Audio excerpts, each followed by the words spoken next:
Es la Eucaristía del lunes, en la semana 33 del tiempo ordinario. Solo nos queda esta semana con la semana de la gran fiesta, la gran solemnidad, Cristo Rey del Universo, para terminar todo el año litúrgico y comenzar el primer domingo de Adviento un nuevo año litúrgico. Por eso es que las lecturas se revisten de este carácter un poco apocalíptico, y la Iglesia sabiamente ha recurrido al libro de los Macabeos, que cuenta una historia que deberías conocer de memoria. Lee ese libro por tu cuenta, léelo completo, despacio, sin prisa, porque es una historia de perseverancia, de salvación, del amor de Dios para con una familia, con un pueblo, con la Iglesia y contigo también. Comienza hoy en el capítulo 1 del libro de los Macabeos. En aquellos días brotó un vástago perverso. Y ya se nos había dicho que iba a brotar un vástago de la casa de Jesé. Recuerdan, ¿verdad? Se refería al Cristo de la gloria. Acá se habla de un vástago perverso y nos da el nombre: Antíoco Epifanes, que era el hijo del rey Antíoco. Este había estado en Roma como rehén y subió al trono el año 137 de la era Seleucida. Era un imperio helenista, esa es la era, un imperio helenista. Por entonces surgieron en Israel hijos apóstatas que convencieron a muchos. ¿Cuál era el problema? ¿De qué fue que los convencieron? Los judíos como pueblo se iban separando de las demás naciones porque querían vivir la pureza de la palabra de Dios, el cumplimiento de sus mandatos para alcanzar sus promesas. Y vivían entre pueblos paganos con muchos dioses falsos que hacían lo que a Dios le desagraba, que tenían muchos dioses que, por ejemplo, comían carne inmolada a los ídolos y otras cosas más. Y el pueblo no quería contaminarse con esa porquería, quería mantener fiel a Dios. Sin embargo, este grupo y otros pensaron que mientras más se alejaban de los demás pueblos, más despreciados eran, corrían mayores peligros y se aniquilaban. Ellos querían entonces hacer pactos y alianzas con esos pueblos. Tanto fue que convencieron primero al rey, y el rey se los permitió, y luego fueron convenciendo al pueblo poco a poco. Y aquí en la lectura, cuando lo leas en casa con calma, verás a todo lo lejos que llegaron en abominaciones. Les gustó la propuesta. Algunos del pueblo decidieron acudir al rey, y el rey autorizó adoptar la legislación pagana. Entonces, acomodándose a las costumbres de los gentiles, construyeron en Jerusalén un gimnasio, disimularon la circuncisión, apostataron de la alianza santa, se asociaron a los gentiles y se vendieron para hacer el mal. Le dieron la espalda a Dios y a su ley de amor, abandonaron sus promesas, se prostituyeron con todo tipo de dioses falsos y empezaron a hacer todo tipo de abominaciones. Cuando uno sigue leyendo el libro, y lo leeremos toda la semana, va a encontrar que hubo un resto que se resistió, unos poquitos que decidieron no vamos a pecar, que incluso estuvieron dispuestos a dar la vida, pero se mantuvieron. Y esos poquitos, y gracias a esos poquitos, ahora tú y yo podemos profesar la fe en el Dios verdadero.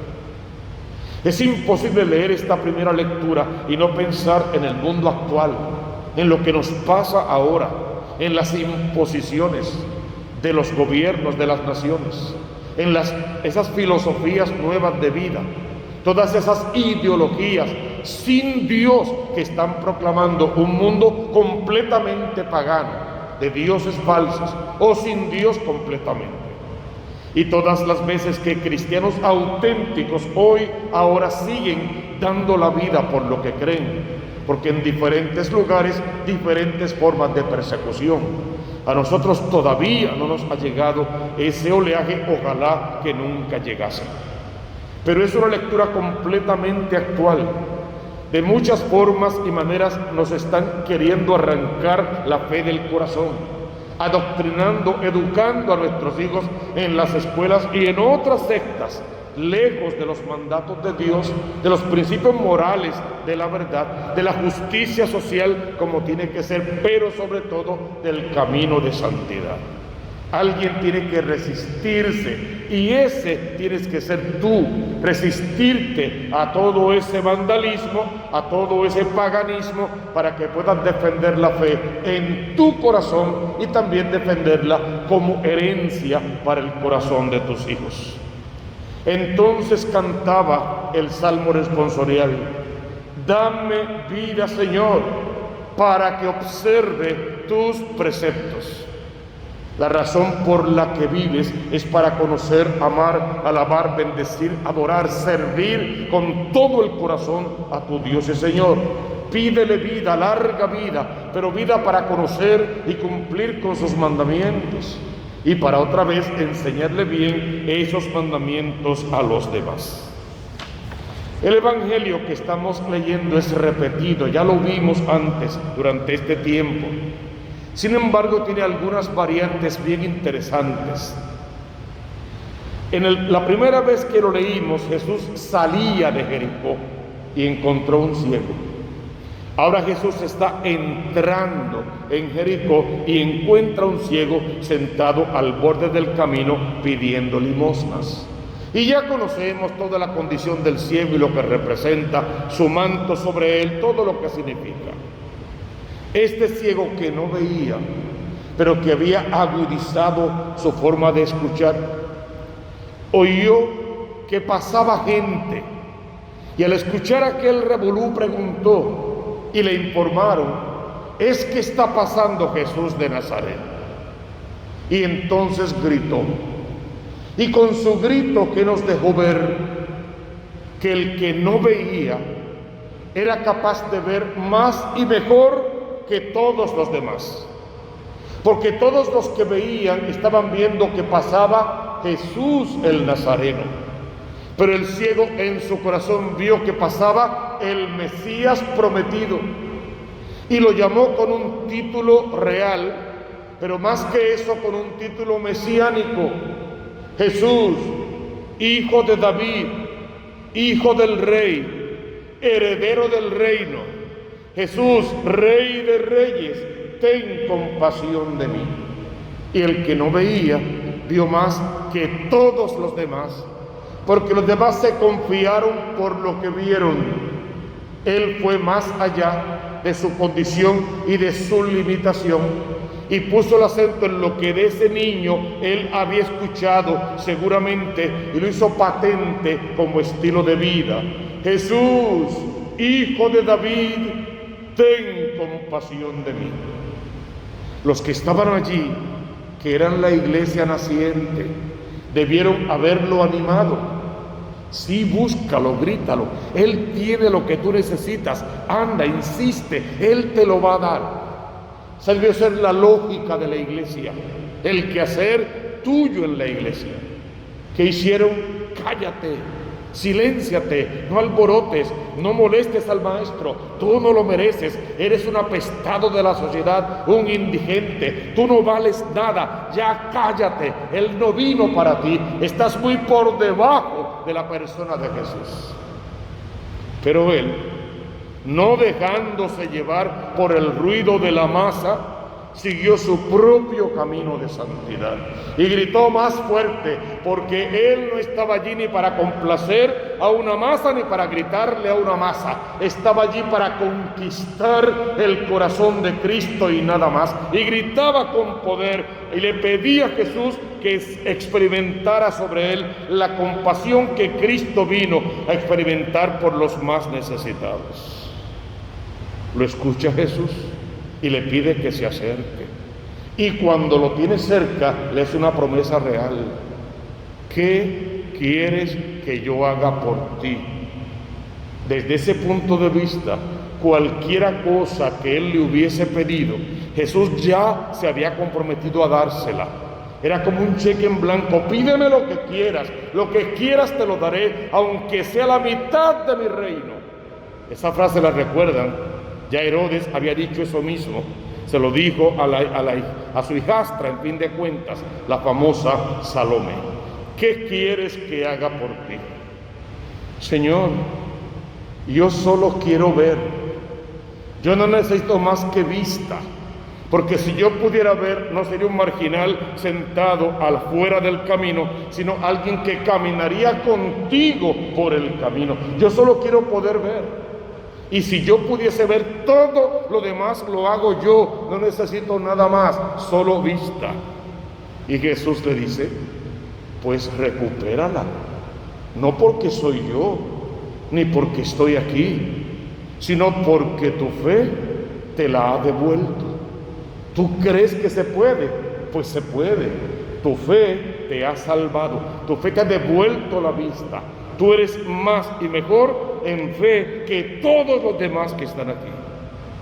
Debes colocarte a la vera del camino de tu vida para ver a Jesús pasar en el momento oportuno.